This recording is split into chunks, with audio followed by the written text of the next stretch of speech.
San Diego Chargers have taken down the New York Jets 48-29 at Qualcomm Stadium.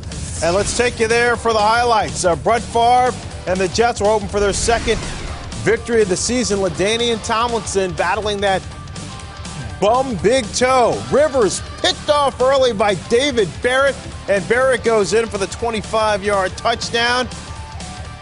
And the Jets on the board early, and Favre out there quickly.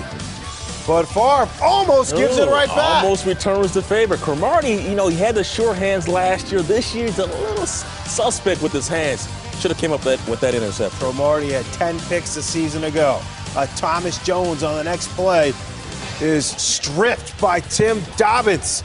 Quentin Jammer scoops it up. Jericho Cotchery saves a touchdown. You were talking about they needed to make big plays tonight. Well, here's a team that led the league last year with 48 takeaways. And again, that's how they make those big plays.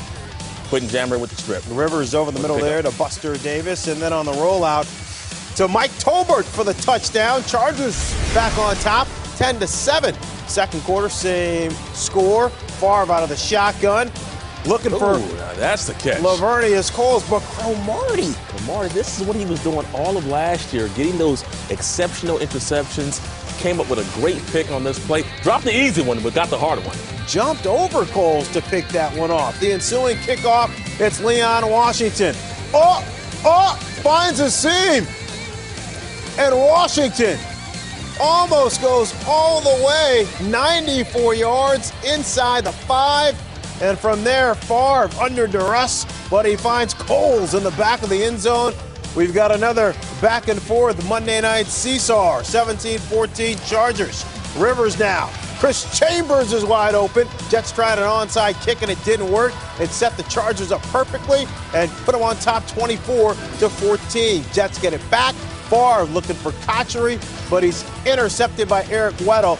And not quite on the same page there with Jericho Cotchery. And it happens like that, friend. Brett Favre came into the camp late. It's difficult to get on the same page with your wide receiver. And Rivers now hooking up with Gates for the 6-yard touchdown. The Chargers going to half, leading 31-14. Phillip Rivers, 3 first-half touchdowns. All right, Rivers now dumps it off to LT's backup, Darren Sproles, the little guy, 5'6", but get it to him in space, and he can make something happen. Takes it 25 yards. Tomlinson gets in for his first touchdown of the year. That's a good sign. LT's in that end zone. He likes to be there. All right, that put the Chargers on top, 38-14. And Eric Mangini's club trying to get back into this one. Favre looking for Chris Baker, 9 yards. Chargers up 38-20, and then second and goal, it's Favre to Chancey Stuckey for the touchdown. Okay, the Jets, they went for 2, didn't get it. 38-20, still in it. Next Chargers possession. 38-23, Rivers to Vincent Jackson. 60 yards. And on the very next play, LT gets in for the second time this evening. The Chargers extending their lead there, 45-23. They go on to win it 48-29. And, TD, this is the game the Chargers needed. They did not want to start 0-3. Rivers, 3 first-half touchdown passes. Tomlinson getting a couple of touchdowns.